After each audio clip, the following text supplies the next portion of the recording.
Last video में हमने सारे बेसिक कमांड्स कंप्लीट कर लिए थे। अब हम एडवांस कमांड्स पर प्रोसीड कर रहे हैं। मैं आपको लिस्ट दिखा देता हूँ। हम इन कमांड्स की बात करने वाले हैं। ग्रेप, ई ग्रेप। मैं अपनी मशीन स्नैपशॉट से रिकवर कर लेता हूँ।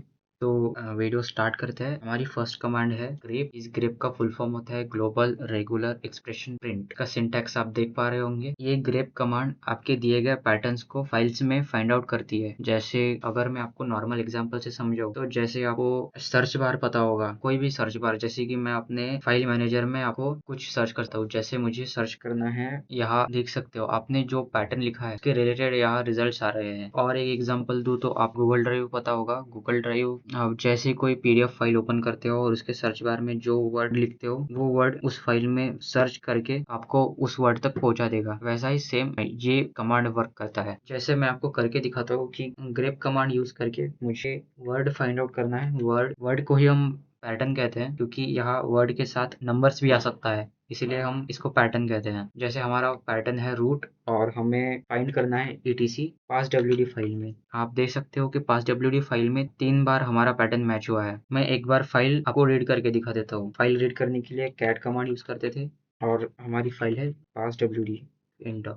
एक यहाँ रूट है और एक यहाँ रूट है। पैटर्न एक ही फाइल में फाइंड किया है। एक पैटर्न जैसे कि रूट आप मल्टीपल फाइल्स में ढूंढ सकते हो। जैसे मैं अगर आपको करके दिखाऊं तो मुझे ग्रेप का यूज करके रूट पैटर्न मल्टीपल फाइल्स में ढूंढना है। जैसे हमारी पहली फाइल है etc pass.wd और etc में एक फाइल होती है शैडो नाम से और etc में और एक फाइल होती है ग्रुप नाम से। कुछ जिन फाइल में का पैटर्न फाइंड करना है, मल्टीपल फाइल्स लिख दो और उनमें स्पेस लगाना मत भूलना और उन्हें स्पेस होना चाहिए। अब मैं एंटर करता हूँ। आप जैसे देख सकते हो pass.wd में हमारा पैटर्न 3 बार मैच हुआ है, शैडो फाइल में एक बार मैच हुआ है और ग्रुप फाइल में एक बार मैच हुआ है। आप कमांड्स के आउटपुट में भी ग्रेप यूज कर सकते हो। एक एग्जांपल देता हूँ। ls cpu में ls cpu को एंटर करते हैं एक बार। जैसे मान लो मुझे मॉडल वर्ड फाइल में सर्च करना है, पहले ls cpu लिखना। फिर आपको मैंने एक पाइप नाम का कंसेप्ट बताया था। अगर शॉर्ट में बताऊँ तो पाइप करता यह है, फर्स्ट कमांड का आउटपुट दूसरे कमांड में इनपुट बन जाता है। जैसे ls cpu और मैं यहाँ पाइप का सिंबल दे रहा हूँ और यहाँ मैं लिखूंगा ग्रेप और मुझे वर्ड फाइंड आउट करना है मॉडल। तो यहाँ सामने फाइल लिखने की जरूरत नहीं है क्योंकि कमांड का आउटपुट डायरेक्टली ग्रेप कमांड में इनपुट हो जाएगा। जैसे मैं एंटर करता हूँ, जैसे आप देख सकते हो यहाँ कोई रिजल्ट नहीं आया। तो एक काम करते हैं, कोई दूसरा वर्ड ढूंढ लेते हैं। जैसे कि वेंडर, हमें वर्ड चाहिए वेंडर। अब मैं एंटर कर रहा हूँ तो आप यहाँ देख सकते हो कि यार रिजल्ट में एक बार वेंडर प्रिंट करके आ रहा है। इसका मतलब हमारी दी हुई कमांड एकदम सही है। तो यहाँ इसने प्रिंट क्यों नहीं किया? तो आप अगर नोटिस करोगे फाइल में जो मॉडल लिखा है वो कैपिटल M से शुरू होता है और आपने जो पैटर्न कमांड में दिया है वो स्मॉल m से स्टार्ट होता है। यहाँ हम ऑप्शन यूज करेंगे, ऑप्शन आई। ऑप्शन आई का मतलब होता है इग्नोर। Ignore case sensitive. आपका पैटर्न कैपिटल हो या स्मॉल, वो सब इग्नोर करके आपके सामने जितनी बार आपका पैटर्न मैच हुआ है वो सारी लाइंस प्रिंट कर देगा। जैसे मैं कमांड में अब ऑप्शन आई यूज कर रहा हूँ और एंटर कर रहा हूँ।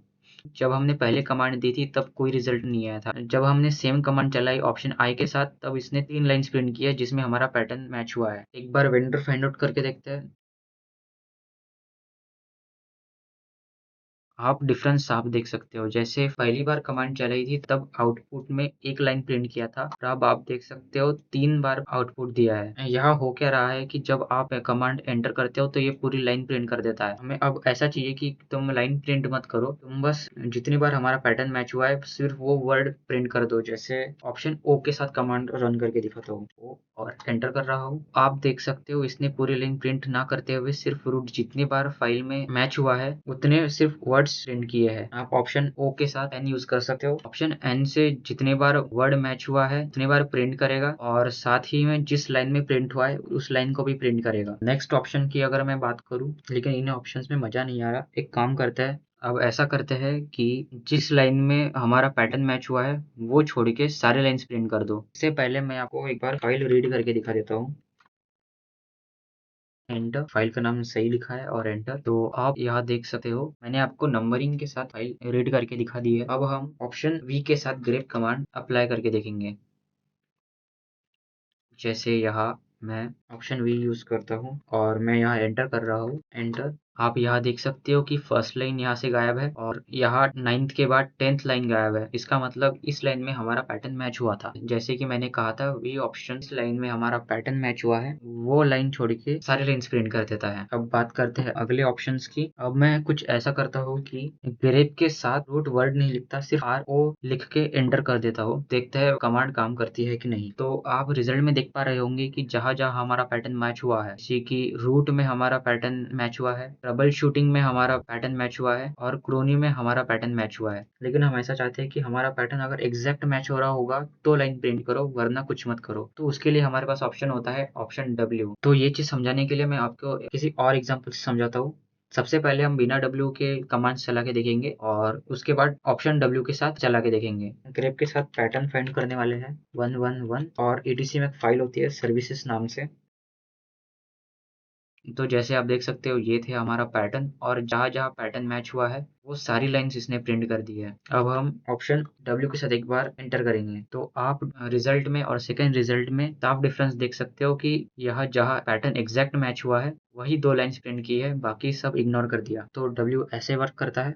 आगे की बात करें तो ग्रेप के साथ और भी ऑप्शंस आते हैं। जैसे अगर मैं बताऊँ तो ग्रेप के साथ option capital A, capital B, capital C भी यूज होता है। अगर आप कमांड में कैपिटल ए यूज करते हो, कैपिटल ए का मतलब होता है आफ्टर। तो जिस लाइन में हमारा पैटर्न मैच हुआ है उसके बाद के लाइन प्रिंट कर दो और हमारे पास ऑप्शन बी आता है। अगर आप कैपिटल बी यूज करते हो तो इसका मतलब होता है बिफोर, मतलब जिस लाइन में हमारा पैटर्न मैच हुआ है उसके ऊपर वाले लाइन्स प्रिंट कर दो। और सी अगर यूज करते हो तो सी मतलब कंबाइन, मतलब ऊपर के भी लाइन्स प्रिंट कर दो और नीचे के भी लाइन्स प्रिंट कर दो। तो जैसे मैं आपको एग्जांपल के लिए करके दिखाता हूँ। जैसे हमें फाइंड करना है रूट, ऑप्शन एन के साथ मैं ऑप्शन कैपिटल ए यूज कर रहा हूँ। ऑप्शन एन के साथ मैं कैपिटल ए यूज कर रहा हूँ और मुझे चाहिए ऊपर की दो लाइंस। एंटर।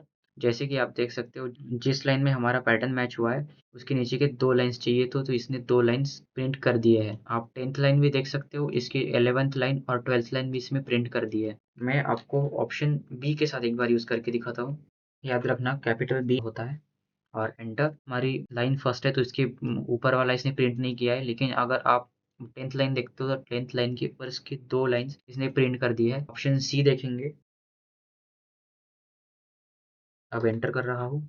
जैसे कि कंबाइन में हमने कहा था कि इसने जैसे आप रिजल्ट में देख सकते हो फर्स्ट लाइन के और 10th लाइन के ऊपर वाले लाइंस और नीचे वाले लाइंस दोनों प्रिंट कर दिए हैं। आप चाहो तो ऑप्शन कैपिटल ए और कैपिटल बी एक साथ भी यूज कर सकते हो। ये जनरली जब आपको अनइवन लाइंस चाहिए होती है तब यूज होती है। जैसे मैं आपको करके दिखाता हूँ। जैसे मुझे बाद वाली दो लाइंस चाहिए और पहले वाली 3 लाइंस चाहिए और यहाँ मैं एंटर कर रहा हूँ। आप देख सकते हो पहले वाली इसने 3 लाइन्स प्रिंट कर दिया है जैसे हमने कमांड दिया था, और जिस लाइन में हमारा पैटर्न मैच हुआ है उसके नीचे के दो लाइन्स इसने प्रिंट कर दिए हैं। ग्रेप का और एक वर्जन होता है एनहांस ग्रेप, जैसे मैं आपको लिस्ट में दिखा देता हूँ। ये होता है एनहांस ग्रेप। अगर एनहांस ग्रेप को एक्टिवेट करने के लिए आप ई ग्रेप लिख सकते हो या फिर आप ग्रेप के सामने ऑप्शन कैपिटल ई यूज कर सकते हो। शॉर्ट में ई ग्रेप का फंक्शन बताऊँ तो ये मल्टीपल पैटर्न्स मल्टीपल फाइल्स में फाइंड आउट कर सकता है। जैसे मैं आपको एक बार करके दिखाता हूँ। मल्टीपल पैटर्न्स पास डब्ल्यूडी फाइल में फाइंड करने हैं तो मैं हमारा पहला पैटर्न होगा रूट, दूसरा पैटर्न होगा एफटीपी, तीसरा पैटर्न होगा गेम्स और तीसरा पैटर्न होगा बिन। यहाँ आपको एक चीज याद रखना है कि ये सारे पैटर्न्स आपको इन्वर्टेड कॉमा में लिखना है और इन सब पैटर्न्स को सेपरेट करने के लिए आप पाइप यूज करेंगे और इन पैटर्न्स में कोई गैप नहीं होनी चाहिए। और आपको स्पेस देके के फाइल का नाम लिखना है और एंटर कर देते हैं। अच्छा, आपको ई गैप लिखना होता है। तो आप रिजल्ट में देख सकते हो जो हमारे पैटर्न्स थे जैसे कि रूट, बिन और गेम्स, एफटीपी सब एक साथ फाइंड आउट कर दिया है। आप इन मल्टीपल पैटर्न्स को मल्टीपल फाइल्स में भी फाइंड आउट कर सकते हो। जैसे हमें इन मल्टीपल पैटर्न्स को मल्टीपल फाइल्स में ढूंढने के लिए तो हमारी पहली फाइल होगी पास डब्ल्यूडी और दूसरी हमारी फाइल होगी ईटीसी में शैडो फाइल और ईटीसी में ग्रुप फाइल। मैं एंटर कर रहा हूँ। तो जैसे आप देख सकते हो ये रहा पास डब्ल्यूडी में जितनी बार पैटर्न मैच हुआ है वो लाइन्स प्रिंट हुई है और यहाँ शैडो फाइल में पैटर्न्स जितनी बार मैच हुआ है वो लाइन्स देख सकते हो और ग्रुप में देख सकते हो। तो ये ऐसे वर्क करता है। अगर मैं आपको ग्रेप के साथ कैपिटल ई यूज करके दिखाऊं, जैसे,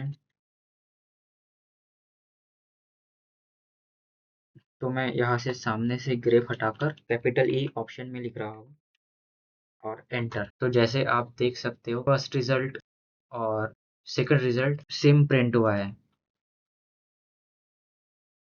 तो ये थी हमारी फर्स्ट कमांड। अब हम सेकंड कमांड की तरफ जाते हैं। और एक चीज़ याद रखना कि आप कमांड्स के आउटपुट में भी ई-ग्रेप कमांड चला सकते हो। और अब अगले कमांड्स पे बात करते हैं। तो हमारी अगली कमांड्स है सीपी। जैसे आप विंडोज़ में कोई फाइल कॉपी करके किसी दूसरे डेस्टिनेशन में जाके पेस्ट करते हो, जैसे ये फाइल है, यहाँ मैं राइट क्लिक करता हूँ तो आप यहाँ कॉपी का ऑप्शन देख सकते हो और आप किसी दूसरे फोल्डर में जाके अपनी फाइल कॉपी कर सकते हो। तो यहाँ भी सेम होता है। लिनक्स में यही काम हम कमांड से यूज करते हैं। जैसे मैं कोई डायरेक्टरी बना लेता हूँ। डायरेक्टरी बनाने के लिए हम कमांड यूज करते थे mkdir। हमारे नाम होगा वर्ल्ड। मैं एंटर कर रहा हूँ। पहले से चेक करते हैं। तो आप यहाँ वर्ल्ड डायरेक्टरी देख सकते हो। अब मैं हमारी वर्ल्ड डायरेक्टरी में कोई फाइल कॉपी करना चाहता हूँ। पहले मैं कोई फाइल देखता हूँ जो मैं कॉपी कर सकूँ। जैसे ls से etc में देखते हैं। चलो मैं आपको क्रोन टैब फाइल कॉपी करके दिखाता हूँ। तो जैसे हमारा सिंटैक्स होता है, मैं यहाँ पहले कमांड लिखूंगा, फिर फाइल का नाम जो हमें कॉपी करनी है। कॉपी करते वक्त याद रखना कि आपको इसके पूरी पाथ लिखनी है, etc क्रोन टैब, और आगे आपको जिस डायरेक्टरी में कॉपी करनी है उस डायरेक्टरी का नाम। और याद रखना कि लास्ट वर्ड हमेशा डायरेक्टरी होना चाहिए। और हमारी डायरेक्टरी है वर्ल्ड। एंटर करते हैं और अब मैं ls से आपको लिस्ट करके दिखाता हूँ। आप देख सकते हो कॉपी सक्सेसफुली हो चुका है। अभी तो आपने एक फाइल कॉपी की है। आप मल्टीपल फाइल एक साथ कॉपी कर सकते हो। जैसे मैं सीपी के साथ मल्टीपल फाइल्स कॉपी करना चाहता हूँ। जैसे मैं एटीसी में passwd फाइल थी हमारी, और एटीसी में शेडो फाइल थी, और एटीसी में ग्रुप फाइल थी। आपको जो फाइल्स कॉपी करनी है, फाइल्स का पूरा पाथ लिखे उनके बीच में गैप देनी है, जैसे मैंने लिखा है। और लास्ट में हमें डेस्टिनेशन प्लेस लिखना है जो कि हमारा वर्ल्ड नाम की डायरेक्टरी है। हम एंटर कर रहे हैं। ls वर्ल्ड से एक बार चेक करके देखेंगे और एंटर। तो आप देख सकते हो क्रोन टैब के साथ यहाँ ग्रुप passwd और शेडो फाइल कॉपी हो चुकी है। अब ऐसा करते हैं, हम क्रोन टैब फाइल एक बार फिर से कॉपी करके देखते हैं हमारी डायरेक्टरी में। तो ये रही हमारी कमांड। हमें कॉपी करनी है क्रोन टैब फाइल वर्ल्ड में फिर से एक बार। मैं यहाँ एंटर कर रहा हूँ। यहाँ आपको टर्मिनल वार्निंग मैसेज दे रहा है कि आपको ये फाइल ओवरराइट करनी है कि नहीं। लेकिन मैंने तो कॉपी करने का कमांड दिया था, तो ओवरराइट के लिए क्यों पूछ रहा है? ऐसा क्यों? क्योंकि हमने सीपी के साथ एक ऑप्शन यूज कर रखा है, ऑप्शन आई। ऑप्शन आई का मतलब होता है इंटरएक्टिव। जो हमें वार्निंग मैसेज आया है, इसको मैं फिलहाल अवॉइड कर देता हूँ। जब हम ls कमांड की बात कर रहे थे तब मैंने एक आपको एलियास नेम का कंसेप्ट बताया था। सारे एलियास नेम चेक करने हैं तो उसके लिए कमांड आती है। आप एलियास लिख के सारे कमांड्स चेक कर सकते हो। तो अभी फिलहाल मैं सुपर यूजर से लॉगिन हूँ, तो आप फर्स्ट लाइन चेक कर सकते हो कि cp इक्वल्स टू cp के साथ आए। अब मैं कोई नॉर्मल यूजर ऐड करके उससे चेक करता हूँ। तो यूजर ऐड से मैं यूजर ऐड करता हूँ कोई भी, जैसे C2 एंटर, और C2 को लॉगिन कर लेता हूँ। लॉगिन करने के लिए हम स्विच यूजर C2 करते थे और एंटर। आप यहाँ देख सकते हो। और अब मैं एलियासेस चेक करूंगा, एंटर। यहाँ सीपी कमांड का नामो निशान तक नहीं है। तो हमें इससे ये पता चलता है कि जब आप रूट यूजर से लॉगिन होते हो तब सीपी के साथ ऑप्शन आई का फीचर बाय डिफॉल्ट आपके कमांड में ऐड होता है। और अगर आप नॉर्मल यूजर से लॉगिन हो तो आपको ऑप्शन आई मैन्युअली यूज करना पड़ेगा। अगर आप ऑप्शन आई यूज नहीं करते हो तो वो परमिशन डिनाइड वाला वार्निंग मैसेज आएगा। तो फिलहाल मैं यहाँ से लॉग आउट कर देता हूँ, एंटर। कुछ और चीज़ें, हमने फाइल्स कॉपी कर ली। अब कुछ और चीज़ें कॉपी करते हैं। जैसे मैं ls से एक बार लिस्ट कर ls रूट में एक बार सर्च करते हैं। ये जो आपको ब्लू कलर में AFS डायरेक्टरी दिख रही है उसको कॉपी करने की कोशिश करते हैं। तो मुझे कॉपी करना है CP से फाइल AFS, और जिस डेस्टिनेशन पे कॉपी करनी है उस डेस्टिनेशन का नाम है वर्ल्ड। और मैं यहाँ एंटर कर रहा हूँ। तो आपको यहाँ दो वार्निंग मैसेजेस आ रही है। एक तो जब आप डायरेक्टरी कॉपी कर रहे हो तब आपको ऑप्शन R यूज करना पड़ता है, और दूसरा आपको ओमिटिंग डायरेक्टरी का वार्निंग मैसेज आ रहा है। R का मतलब होता है रिकर्सिव। तो मैं आपको कॉपी करके दिखाता हूँ। अब मैं इस कमांड में ऑप्शन R यूज करने जा रहा हूँ, ऑप्शन R, और एंटर। ls वर्ड से एक बार चेक करेंगे। तो आप जैसे देख सकते हो AFS डायरेक्टरी कॉपी हो चुकी है। अगर आपको फिर भी कोई दिक्कत आ रही है तो आप इस R के साथ ऑप्शन F यूज कर सकते हो। ऑप्शन F मतलब फोर्सफुली। अगर कोई कसर रह जाती है तो उसको पूरी करने के लिए F यूज कर लो। को कॉपी करने का और एक तरीका बता देता हूँ। पहले मैं CD से अपनी लोकेशन चेंज कर लेता हूँ। जैसे मुझे ETC में आपको ये लोकेशन याद होगी। इस लोकेशन पे हमने इससे पहले भी बात की है। तो अब मैं यहाँ पे एक फाइल कॉपी करता हूँ। तो यहाँ पे मैं क्रोन टैब नाम की फाइल कॉपी करता हूँ, जैसे कि CP करके हमारी फाइल का नाम लिखता हूँ, जैसे कि ATC क्रोन टैब। जैसे कि अब हमें VMware इस लोकेशन पे कॉपी करना है, लेकिन आप ये पूरा पाथ लिखने से अच्छा आप यहाँ डॉट यूज कर सकते हो। इससे पहले वाले वीडियोस में मैंने बता रखा है कि सिंगल डॉट का मतलब होता है करंट डायरेक्ट और डबल डॉट का मतलब होता है प्रीवियस डायरेक्टरी। तो आप यहाँ सिंगल डॉट दे सकते हो और मैं यहाँ एंटर कर रहा हूँ। एक बार ls से चेक करेंगे तो आप जैसे कि देख सकते हो यहाँ क्रोन टैब कॉपी हो चुका है। अब एक काम करते हैं, इसकी लॉन्ग डिटेल्स निकालते हैं। लॉन्ग डिटेल्स के लिए आप ls के साथ ऑप्शन l यूज करते थे, लेकिन उसका एक एलियास नेम भी था जिसको हम ll कहते थे। अब मैं एंटर कर रहा हूँ। आप क्रोन टैब का टाइम और डेट देख सकते हो। यहाँ आज की डेट और अभी का टाइम नजर आ रहा है, लेकिन अगर आप चाहते हो कि फाइल्स के साथ उसका टाइम एग्जैक्ट कॉपी हो जाए तो उसके लिए एक ऑप्शन आता है। सबसे पहले मैं यहाँ से लॉग आउट हो जाता हूँ। क्रोनटैब फाइल को उसके टाइम के साथ कॉपी करने से पहले मैं उसका ओरिजिनल टाइम लिख लेता हूँ, जो कि हमें ll से etc फाइल में क्रोनटैब से मिलेगा। मैं एंटर कर रहा हूँ तो आप देख सकते हो यहाँ टाइम है अक्टूबर 29 का और साल है 2024। अब मुझे करना यह है कि ये जो फाइल मैंने कॉपी करी है उसके साथ साथ मुझे एग्जैक्ट टाइम कॉपी करना है। तो इसके लिए हमारे पास ऑप्शन आता है ऑप्शन पी। तो मैं cp कमांड यूज करके ऑप्शन पी यूज करूंगा और हमें जो फाइल कॉपी करनी है उसका नाम होगा etc के अंदर क्रोन टैब और हमें कॉपी करना है करंट डायरेक्टरी में, इसलिए डॉट और एंटर। ls से चेक करेंगे, सॉरी ls से चेक करेंगे तो आप यहाँ क्रोन टैब देख सकते हो और अब ll से इसकी लॉन्ग डिटेल्स चेक करेंगे, एंटर। तो आप रिजल्ट में देख सकते हो ऑप्शन पी ने एग्जैक्ट डेट और टाइम कॉपी कर ली है। अगर मैं आपको शॉर्ट में बताऊं तो ऑप्शन पी का मतलब होता है प्रिजर्व। ये जनरली डेट और टाइम कॉपी करने के लिए नहीं यूज की जाती, ये जनरली परमिशंस यूज करने के लिए की जाती है। फाइल्स के स्टार्टिंग में आपको परमिशंस दिखाई देगी। 3 टाइप्स की परमिशन होती है फाइल्स के पास, जैसे कि आर का मतलब होता है रीड और डब्ल्यू का मतलब होता है राइट और एक परमिशन होती है एक्स। यहाँ एक्स लिखा होता है, एक्स का मतलब होता है एग्जीक्यूट। मैं आपको फिलहाल इतना समझा रहा हूँ कि फाइल के साथ फिलहाल हमारे पास ऐसी कोई फाइल नहीं है कि जो कॉपी करने के बाद उसकी परमिशन चेंज हो जाए, क्योंकि हमने अभी फिलहाल परमिशन टॉपिक कवर नहीं किया है। जैसे हम परमिशन कवर करेंगे तब आपको मैं सब चीजें समझा दूंगा। तो ये ऑप्शन पी कुछ ऐसे वर्क करता है और आगे बढ़ता है और हमारे पास कुछ सीपी कमांड के लिए और भी ऑप्शन है। जैसे हमने I R F E cover कर लिया है, अब बात करते हैं वी की। हमने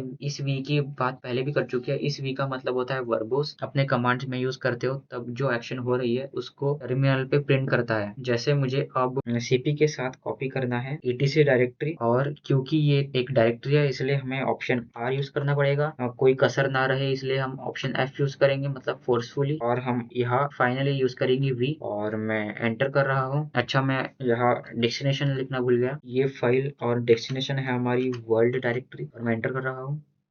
चलो देखते हैं इसने कितना एक्शन परफॉर्म करके प्रिंट किया है।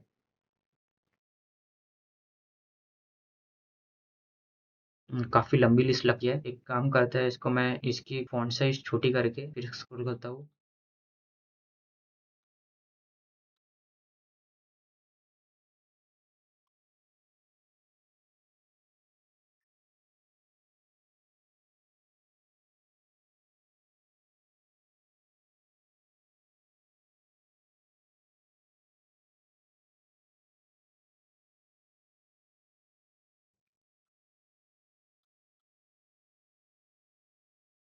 फाइनली हम हमारे कमांड तक पहुंच गए हैं। तो वी ऑप्शन ने जितने एक्शन परफॉर्म किया है उसने सारा प्रिंट कर दिया। तो ऑप्शन भी ऐसे वर्क करता है। अब अगले कमांड्स की बात करते हैं। तो अब बात करते हैं अगले कमांड्स की। विंडोज में फाइल्स डिलीशन की भी तो प्रोसेस होती थी और लिनक्स में फाइल्स डिलीट करने के लिए हमारे पास एक कमांड आती है। उस कमांड का नाम होता है rm। लेकिन इस कमांड पर आगे बढ़ने से पहले मैं आपके अवेयरनेस के लिए एक चीज बताना चाहूंगा कि अगर आप वीडियो को देखकर सीख रहे हो तो इसका मतलब आप मुझ पर ट्रस्ट करते हो। तो ये मेरा फर्ज बनता है कि मैं आपको इन कमांड्स का यूज बताने के साथ उनका डिसएडवांटेजेस भी बताऊं। अगर आप रेल 10 सीख रहे हो जो कि एक एंटरप्राइज लेवल लिनक्स है, तो आप इस पे घर का काम तो करोगे नहीं। आपको कंपनीज हायर करती है उनका डाटा फाइल्स मैनेज करने के लिए, और इन फाइल्स में अगर कोई ब्लैंक फाइल भी होगी तो वो कोई स्पेसिफिक पर्पस के लिए होती है। मतलब आप अपने मन से कोई भी फाइल डिलीट नहीं कर सकते। अगर आपको कोई फाइल डिलीट करनी है तो आपको अपर मैनेजमेंट से पहले एक स्पेशल परमिशन लेनी होती है कोई भी फाइल डिलीट करने के लिए। तो आप खुद से कोई फाइल डिलीट मत करना, लेकिन आप इस कमांड से लोकल प्रैक्टिस कर सकते हो। लेकिन फिर भी मैं आपको एक चीज रिकमेंड करूंगा कि अगर आप ये कमांड प्रैक्टिस कर रहे हो, cd कमांड से पहले आप उस ड्राइव में एंटर करो, उसके बाद में फिर डिलीशन स्टार्ट करो। ऐसा भी हो सकता है आप कोई फाइल का नाम गलत दे दो और कॉपीड फाइल की जगह ओरिजिनल फाइल डिलीट हो जाए। जैसे मैं करके दिखाता हूँ। सबसे पहले cd का यूज करके मैं एक लोकेशन में एंट्री करूंगा। उस लोकेशन अगर आपको याद होगा तो इस लोकेशन पे मैंने एक फाइल सेव की थी, क्रोन टैब। सबसे पहले मैं इस क्रोन टैब को डिलीट करके दिखाता हूँ। क्रोन टैब के डिलीट करने के लिए पहले rm कमांड लिखेंगे, उसके बाद में फाइल का नाम लिखेंगे और एंटर। सॉरी, स्पेलिंग गलत हो गया। अब एंटर करते हैं और यहाँ एक कन्फर्मेशन यहाँ एक कन्फर्मेशन मैसेज आ रहा है। हम यहाँ अप्रूवल देंगे और एंटर। ls से चेक करेंगे। जैसे आप देख सकते हो क्रोन टैब यहाँ से डिलीट हो चुकी है। अब मैं cd का यूज करके होम डायरेक्टरी में जाऊंगा और हमने थोड़ी देर पहले बहुत सी फाइल्स कॉपी की थी, को एक एक करके डिलीट करते हैं। जैसे cd करके मैं वर्ल्ड में एंटर करूंगा। अब यहाँ ls करते हैं। यहाँ देख सकते हो कि यहाँ मैंने 2 डायरेक्टरीज और 4 फाइल्स कॉपी कर रखी है। etc डायरेक्टरी डिलीट करने की कोशिश करते हैं, तो मैं कमांड लिखूंगा rm वर्ल्ड में etc फाइल डिलीट करनी है। और जैसे कि हमें पता है etc फाइल एक डायरेक्टरी है, तो उसको डिलीट करने के लिए हमारे पास ऑप्शन आता है r। तो हम यहाँ r यूज करेंगे। Enter।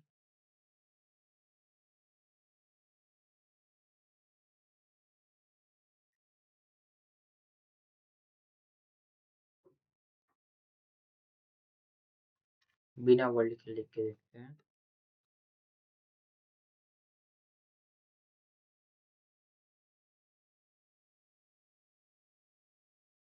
एंटर करते हैं तो यहाँ हमें कंफर्मेशन के लिए एक मैसेज आ रहा है कि पूरा etc डायरेक्टरी डिलीट करनी है। सबसे पहले आपको उसके अंदर की चीजें डिलीट करनी पड़ेंगी। अगर मैं आपको r का मतलब समझाऊं, जिसका मतलब रिकर्सिव होता है, तो जब फाइल्स आप डिलीट करते हो तब ये फाइल्स लेयर के हिसाब से डिवाइड होती है। जैसे मैं एग्जाम्पल के लिए ले रहा हूँ कि अगर आपको रूट ड्राइव डिलीट करनी है, हालांकि रूट ड्राइव डिलीट होती नहीं है, लेकिन एज एग्जाम्पल के लिए बता रहा हूँ कि रूट ड्राइव में बहुत सारी डायरेक्टरीज होंगी और उन डायरेक्टरी में बहुत सारी फाइल्स होंगी। अगर आप ऑप्शन r यूज करते हो तो जो फाइल्स वाली लेयर है वो डिलीट होंगी, फिर जो डायरेक्टरीज है वो लेयर डिलीट होगी और फिर फाइनली रूट डायरेक्टरी डिलीट होंगी।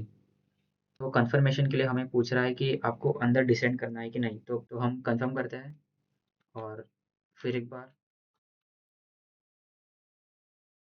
थोड़ी देर पहले मैंने आपको दिखाया था कि इसने कितना बड़ा डाटा etc डायरेक्टरी से वर्ल्ड डायरेक्टरी में ट्रांसफर किया है। तो ये एक लूप की तरह है, तो हम सीधा सीधा इसको कंट्रोल पर C करेंगे और हम R के साथ ऑप्शन F यूज करेंगे और V लगा देते हैं। जो एक्शन परफॉर्म किया है वो हमें दिखे। ऑप्शन F इसलिए यूज किया है कि कोई कसर ना रहे। तो अब एंटर करते हैं। तो आप जैसे देख सकते हो etc फोल्डर डिलीट हो चुकी है। अब मैं ls से चेक करूंगा और जैसे आप देख सकते हो etc फोल्डर ऐसे सक्सेसफुली डिलीट हो चुकी है। अब ऐसा करते हैं कि ये सारे फाइल्स एक साथ डिलीट करते हैं। तो मैं कमांड लिखूंगा rm और हमारे पास एक डायरेक्टरी है इसलिए हम ऑप्शन r यूज करेंगे। कोई कसर ना रहे इसलिए ऑप्शन f यूज करेंगे और इसके सामने हमें कोई नाम नहीं लेना कि वो डिलीट हो। इसके सामने हम यूज करने वाले हैं स्टार। इस स्टार का सिंपली मतलब होता है हमने सारी फाइल्स एक साथ कॉपी कर ली है। आपको rf ऑप्शंस तभी लगाने हैं जब आप कंफर्म हो कि आपको ये चीज डिलीट करनी ही है। अब मैं एंटर करता हूँ और अब ls से चेक करते हैं।